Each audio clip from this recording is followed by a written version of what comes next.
You ever notice how your zip code can feel like the biggest factor in your financial journey? I mean, think about it. The choices you make, the opportunities you get, even how you manage your money are often shaped by where you live. It's kind of wild, right? We often talk about personal finance as if it's just about individual choices, but the truth is, our environment plays a huge role in shaping those choices. Let's take a trip to the Midwest. Imagine a small town in Ohio. Let's say it's called Ashland. The average household income there is around $55,000 a year. Now, that might sound decent, but when you consider the cost of living, it's like putting a Band-Aid on a bigger wound. Housing is affordable, sure, but the local job market is pretty limited. So what do people do? They often have to stretch their dollars. They might prioritize saving for emergencies rather than investing in a retirement account. It's a survival mindset. You can't blame them, right? When your paycheck barely covers the bills, investing feels like a luxury you can't afford. Now flip the script and head over to San Francisco. The average household income there is around $120,000. But hold up, housing costs are through the roof. You're looking at an average rent of about $3,500 for a one-bedroom apartment. Crazy, huh? So even though people are making more, they're also spending a lot more just to live there. The financial decisions become entirely different. A family might choose to rent instead of buying a home, even if they can technically afford a mortgage. Why?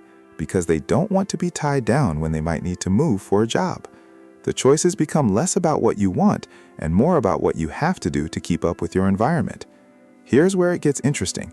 You've got two families, one in Ashland and one in San Francisco. Both families are making financial decisions based on their local economies, but their mindsets are shaped by their surroundings. The Ashland family might focus on community savings programs or local credit unions because they understand the importance of pooling resources together. They might even barter services with neighbors. Meanwhile, the San Francisco family could be looking into the latest tech apps for budgeting or investment. They might have access to financial advisors because they live in a hub of innovation. It's not just about the money. It's about how the community and the economy influence their financial literacy and habits. Then there's the story of Maria, who lives in a rural area of New Mexico. She's got a small business making traditional crafts. Her sales fluctuate wildly depending on tourist seasons. During peak season, she's making a good income, but in the off-season, she's struggling. Maria's financial decisions are all about seasonal planning. She has to save enough during the summer months to get her through the winter. But here's the twist. Because she's in a tight-knit community, she's found creative ways to keep her business alive. She collaborates with other local artisans to create a combined online store. They pool their resources for marketing and shipping. This collaboration is a perfect example of how community dynamics can shape financial decisions. Let's not forget about technology. In places like Silicon Valley, tech innovations are changing how people think about money. People there are experimenting with everything from cryptocurrency to peer-to-peer lending. It's a whole different ballgame. I read about a guy named Jake who started investing in Bitcoin back in 2017 when it was just a couple of $1,000s. Now he's using those gains to fund his startup.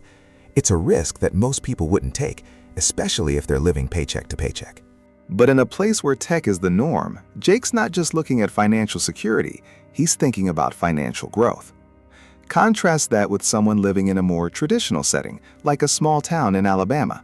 For them, the thought of investing in something as volatile as cryptocurrency might be terrifying.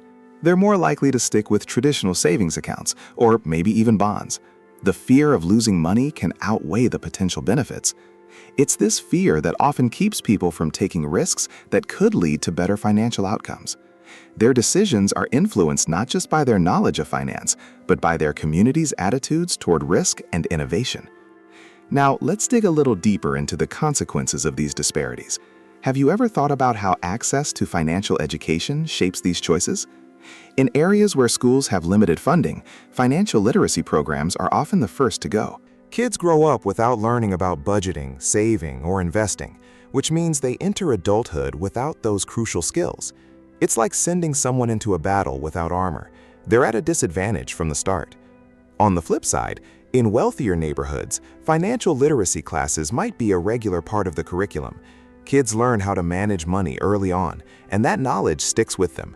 They enter the workforce equipped with tools that help them navigate their financial futures. It's not just about the money they make, It's about the decisions they're empowered to make. This brings us to the importance of community resources.